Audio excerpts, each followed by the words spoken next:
Welcome to Canonical, the podcast that takes literature out of the classroom. I'm James Xiao, and with me, as always, are my two co-hosts, Iad Darris and Sam Spieler. Hey, sounded like you wanted to say something there. My two co-hosts. My two antisocial co-hosts. Well, for the next one, I will definitely say something else. This week, we are starting our series, Rich Country, Poor Country, with Yun Ko-eun's The Disaster Tourist. In this series, we will also review and discuss The Sympathizer by Viet Nguyen and Paradise by Abdulrazak Gurnah. If you'd like to chat with us, you can find us on social media at Canonical Pod and on Reddit at r/CanonicalPod. So, Yet, this series was your idea. Can you tell us why you wanted to read books about the interaction between rich and poor countries? I think what interests me about these encounters between rich countries and poor countries is how they prompt us to reveal some of the lies that we live by, especially when this is the first such encounter in somebody's life. I think in general, we want to think that our success in life is due to our merit. But if we think that way, what is the experience of encountering people who have much less than us? How do we account for the difference in what we have and what they have? And does that difference force you to change the way that you judge yourself? In our own countries, we also might believe that the law will tell us how we should treat each other, but what governs the relationship between people who are from different countries that have different laws? If there's a difference between the amount of money they have, how does that factor into the way people treat each other? And when you have this kind of unequal relationship, who ends up being a parasite?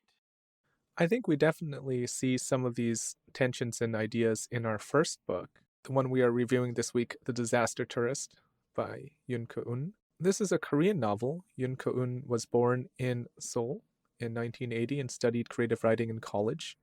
She has published 3 short story collections and 2 novels. The Disaster Tourist was first published in 2013 under the Korean title Travelers of the Night and was translated by Lizzie Bueller and published in English in 2020. I had heard that she didn't really plan for this book to make it to the US or outside of Korea. And basically, Lizzie found the book and decided to translate it on her own. And that's what kind of contributed to her discovery on the global stage. What did you think about this Korean title, Travelers of the Night? Terrible? No, A big don't no? like it. No good. Yeah, this is Yeah. definitely a positive choice by Lizzie Bueller. And I don't know if I'm harsh in saying it may be one of the few positive decisions she made in translating this book, but calling it The Disaster Tourist was definitely a good idea. So is this how things get picked for translating? People just happen upon other people's books and say, this isn't in English. Why don't I do that? Yeah.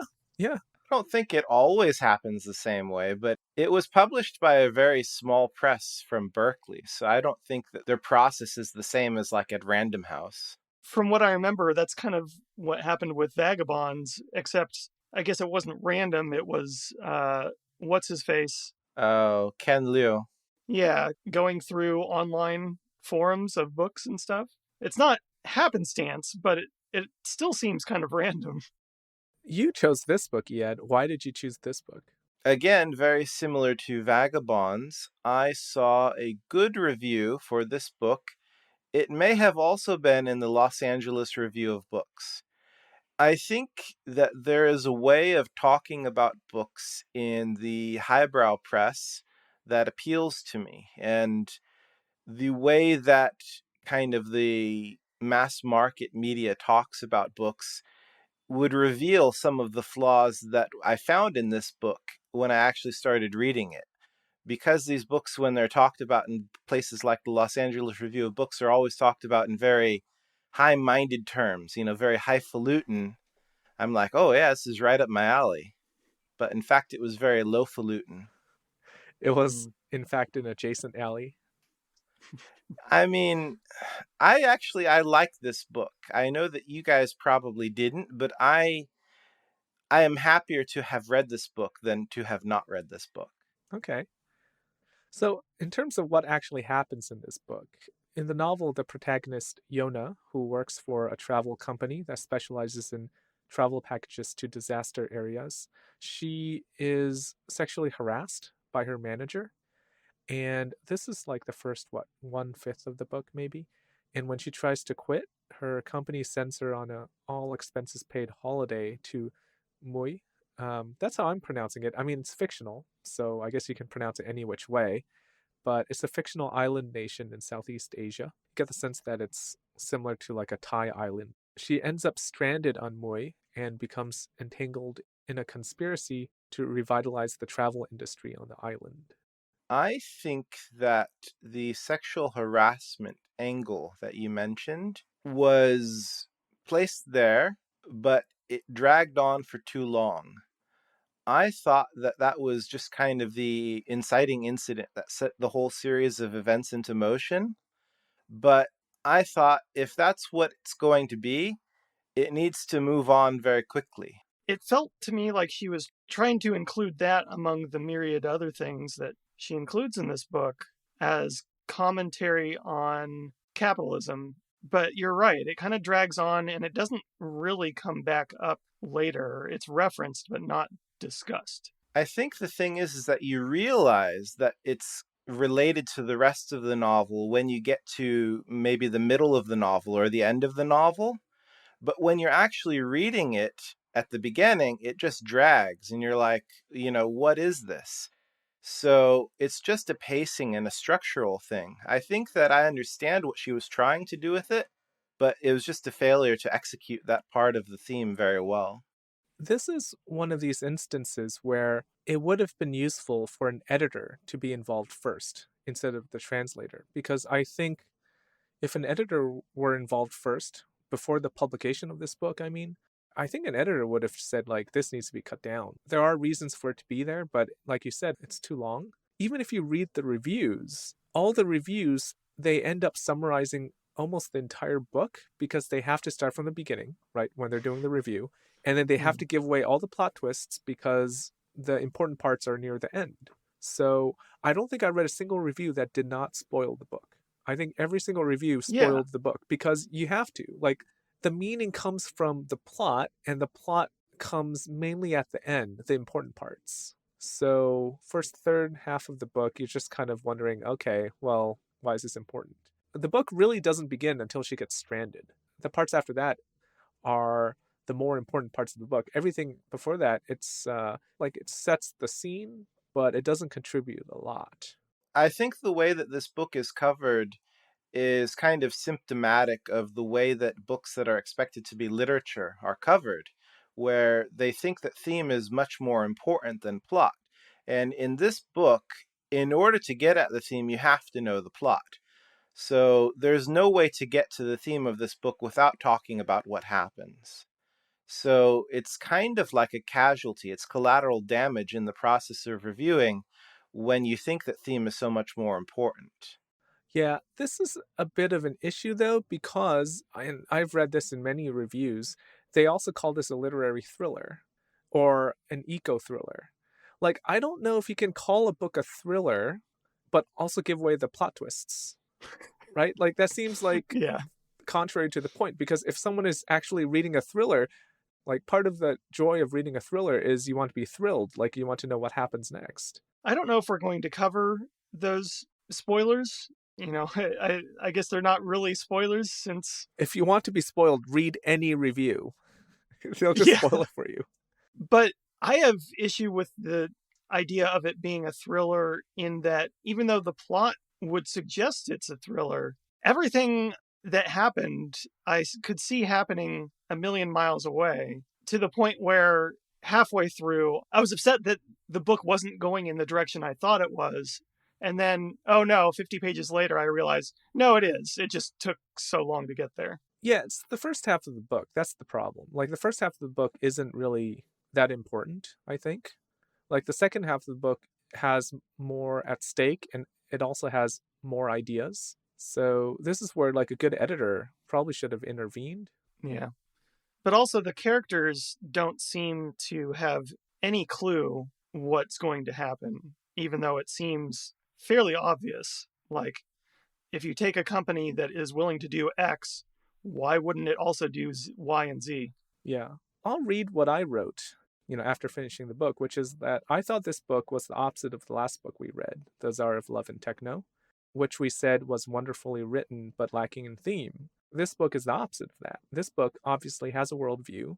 It tries to take on important ideas, but it's a mess of a book because there are multiple lines of tension. We mentioned the sexual harassment. There's the environmental storyline that is much more interesting and important, and the conspiracy at the end of the book. And then there's also a love interest that is placed in the end of the book, but you don't know how real it is, but it's there, and it doesn't really make any sense to me at all. And she tries to rescue this with a plot twist at the very end, which I think might be surprising to readers who are not experienced readers. But when I read it, I just thought, oh man, this is so cliche to go for this kind of plot twist. It's kind of like it's all a dream kind of thing. And when I read that, I was actually very disappointed because it could be done well, but I didn't think she pulled it off. And on top of that, the characterization was generally flat. Yeah, we've talked about interiority before. This book has a lot of internal thoughts, but I would say very little actual interiority. Yeah, there's not a lot of interiority. And I don't think a book has to have interiority, but I think the problem here is I don't want you to think that I'm criticizing Yun too much because I think Lizzie, the translator, should be blamed for a lot of these issues. There are pages where I just thought it was incredibly awkward to read and stilted. I think the first thing I wrote in our Slack chat was hello similes or something because there are so many awkward similes in the book that like when I read it, I just thought like, who is this? Is she in a creative writing program right now? Like, what is going on? I didn't know anything about these writers or translators. I'm like, how does this translator think this is a good turn of phrase in English? A good translator should not be doing that. Like, should not be translating things word for word, into her native language. Also, how long is this book? Oh, it's fairly short, I think. 250 pages, maybe. Yeah.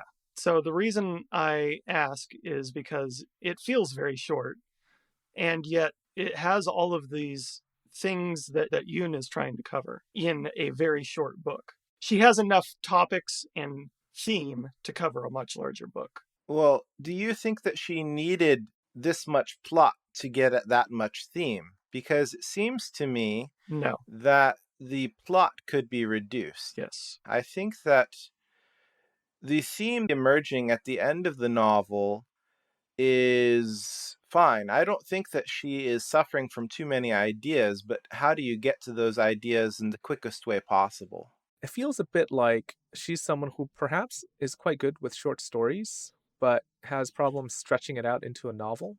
Because if you did just take the last half of the book when she's stranded, it's really not that important how she gets stranded. From then on, that's when the important ideas come in. And it feels like, okay, like this is the thriller kind of story that a lot of these reviews were proclaiming it to be.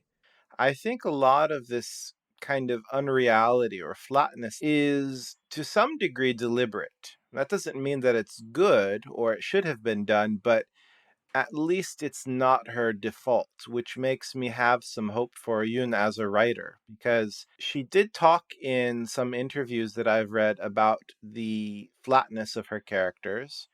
And when you read the afterword at the end of the novel, her style is different from the main text of the novel. So it's not like just this flatness is her default, but rather it's something that she chose to do. And it still doesn't work as well as it could have if it were more vivid and, compelling, but at least you know that it's not something that she couldn't help but do. Why did she choose to write in this way? Why did she say? I mean, here I'm just kind of speculating. I don't recall exactly what she said, but I think it has something to do with kind of the unreality of relations that are mediated by power and money. Like the way that we would treat people normally, just one on one, is much kinder and more direct feeling than the way that we would treat people if we have to consider people as a class of people from a poor country. Oh man, that does not come across. It's not well done. I don't want to give you the impression that I think that this is the right way to tell the story, but it was done, I'm guessing, for some purpose. If we choose to believe her, which I'm fine with doing, that does give me a little hope for her, but oh man, I don't know. For this book, not the best. But I mean, is there anything in this book that we actually like? I was intrigued by, even though the first half takes a while to get going, I was intrigued with where it was going. I don't think the idea is bad. I do like the themes. I think these are themes worth discussing, but just the execution wasn't the best. That's how I felt as well. James, you had compared this to the last book we read, The Tsar of Love and Techno. I think for me, the comparison is to a book that we read in our Afrofuturist series, Parable of the Sower. In that book, I thought that Butler had very weak ideas, but her execution was great. She uses this idea of empathy, and to me, that is a very boring idea. And the idea is basically empathy is very important, but it also makes you vulnerable. That to me is not particularly interesting, but she executes very well. This novel, on the other hand, I think it has a lot of interesting things to say about the power imbalances and the performative way that people behave when they travel to poor countries. And that to me is very interesting and worth thinking and talking about. But the execution is just so bad that it really squanders all of that opportunity. Yeah, I don't know if I would even go so far as to say that, because I would say that she has interesting ideas, but these ideas aren't especially unique ideas. Looking and depicting this power imbalance, I mean, that's not especially unique, right? Like, what is it that she brings to this that is new? There probably are books about disaster tourism the way it's described here, but having that as the whole focus and having a company devoted to that and a whole industry devoted to that, I think is what intrigued me. I mean, James, this is something that we have experienced ourselves. We took a trip to Cambodia together and we went to the killing fields. Like, why do people do things like that? And I think that that's an interesting thing to think about. And that's really why I picked up this book. That's the content that I'm after, which I haven't really seen elsewhere. Yeah. I can see that, this kind of questioning of why people are drawn to disaster areas. For me, I just feel like the book just never got there. I think this book is kind of stuck in the middle in a lot of ways. It's got those ideas, but when it gets to the part that talks about these ideas, it becomes a literary thriller. So the plot takes over. Things that happen aren't really considered, they just happen. And I don't know if the reader is given a lot of space to contemplate. When I finished this book, I did not finish it and then think to myself, how do I feel? Like, how have my ideas about disaster tourism, how has it been challenged? Because I felt like what she did is she showed us what disaster tourism was, and then that's it. I didn't feel like it was really being interrogated in any way. I think it was just being presented, and that's it. That's fine. I think you can have that as a book and have the book still be very successful. But the problem is everything else sucks. So there's nothing to carry it. Like, the book has to rest on its ideas. I think it has a strong seed of an idea.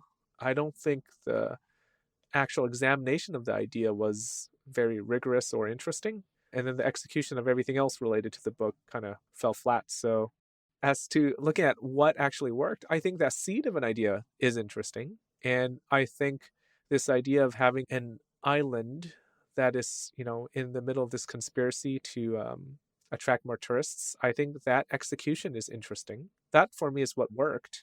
I think in the end, I mean, I guess I am glad I read this book. To borrow an Eadism, the best thing about this book was it was short. I was able to read it on 2 commutes, so that was good. It had simple language. It's very faint praise. I honestly, when I finished the book, I didn't think I need to think about this at all. I didn't leave this really impressed by either the translator or the writer. I thought that the ideas were pretty shallow, and the only interesting thing was the novelty of the setting in which the ideas were portrayed. Having that novelty is good, interesting. but you kind of have to have a bit more than that for me. I would put this on our wall of shame with the other two books from East Asia, The Man with the Compound Eyes, which was written by a Taiwanese writer, and Vagabonds, which was written by a Chinese writer. We panned both for being awful. Do you think this would belong? I would say no. I mean, this is my own prejudice, but I am a theme and idea reader above all else. And I think that this book delivers on that. And I think that the other two books didn't. Actually, no, I take that back. I think that Vagabonds didn't deliver. The more that I think about The Man with the Compound Eyes, the more that I like it. But if I actually read it again, I would hate it again. I feel the same way, actually. Yeah, I feel like I enjoy The Man with the Compound Eyes when I'm reading someone else talk about it. It sounds like a much more interesting, much more well-constructed book when I read praise for it. I think I agree with you about this book as well. Just on the pure enjoyment level, I think I enjoyed it a little bit more than Vagabonds. I don't think it was that much better in general. Vagabonds just drags on for so long and made me pretty angry while reading it. The fact that I wasn't done reading it yet. This book just, at worst, annoyed me, I guess. And James, like you said, it was short. Even though I don't think the whole of it is there, I think I get what she's doing better than I get what Vagabonds was doing. What's interesting is I think this just goes to our peccadillos, because what really pisses me off is when I read a book like this and it's so obvious that any editor worth his salt should have told her, cut out the first third, right? Yeah. Like, how hard is it to just read this book and just say, hey, the first third doesn't work? Let's just cut it out. Because that's what pisses me off. It's like, how did this failure occur? At every step of the way, someone should have been like, oh, hold on. Are you sure you want this sexual harassment thing to go 3 chapters? Are you sure you don't want to get to this part, which is actually the idea of the book? But I think that's my personal bias, because since I used to be an editor, that's something that I would read and I would say, like, how did people not catch this? Like, obviously, this is the fix. I guess I agree. I think the first third probably could have either been cut out, or I think she probably has something to say about the sexual harassment. It just, she doesn't really say it. That's true of a lot of the things that are in this book, is that she has something to say about it, but she doesn't really say it. She just presents it. She's trying to draw a connection between the exploited worker and the exploited native. Sure. I'm okay with it being there. That's how I read it, and I don't think it should be cut out. I think it should be streamlined. That's kind of what I'm saying. Well, that's what I mean by cut out. Instead of 3 chapters, you just have a flashback. Yeah. I think also it becomes more of a problem because the only time when you realize how it's significant is near the end of the novel, you know? Like, that's what I had said earlier. Like, if we had seen this manager more consistently throughout, he could have become more of a villain. Right now, I don't know if this is deliberate or not. This is a story that has bad things happening, but it has no villain. And that, to me, I think is interesting, but it's not satisfying because this is a thriller, you know?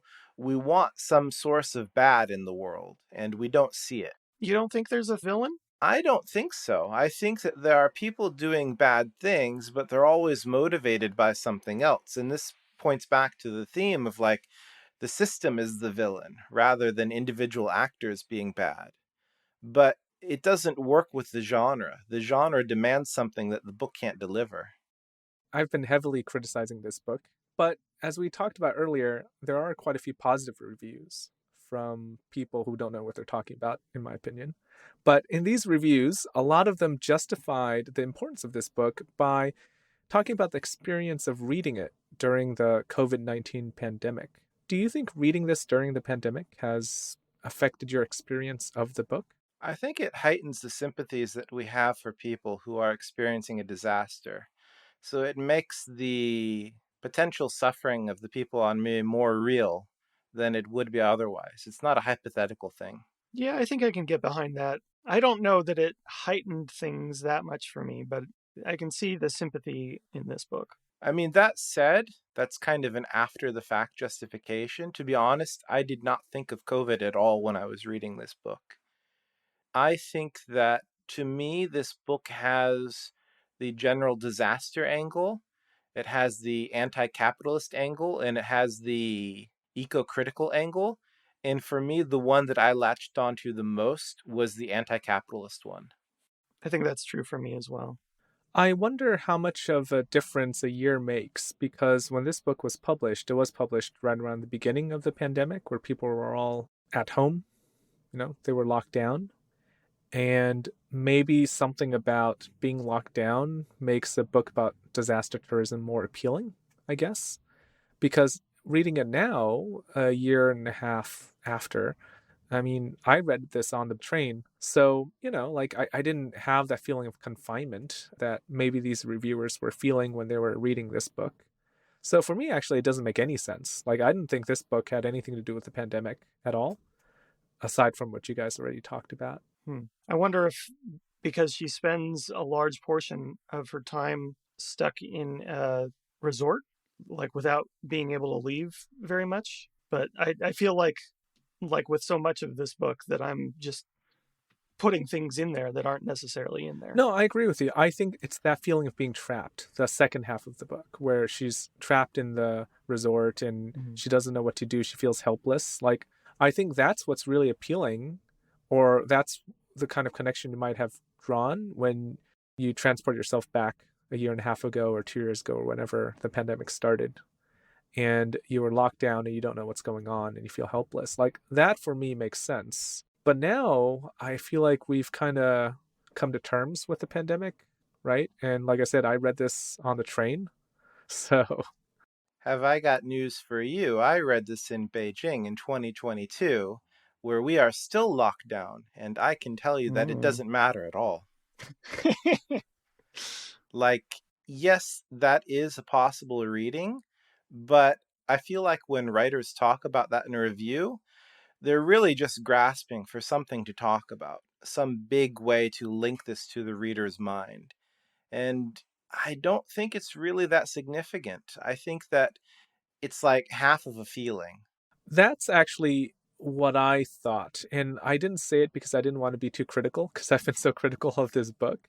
But I really felt like the positive reviews were people trying not to say the book sucks and trying to justify a reason for this book being published and being important.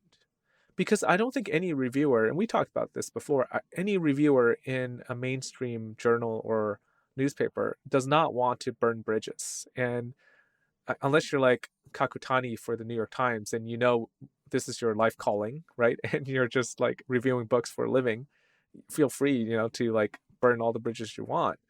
But if you are a typical reviewer, you're someone who's getting your book published and you don't want to go and piss off a publisher by saying their book sucks.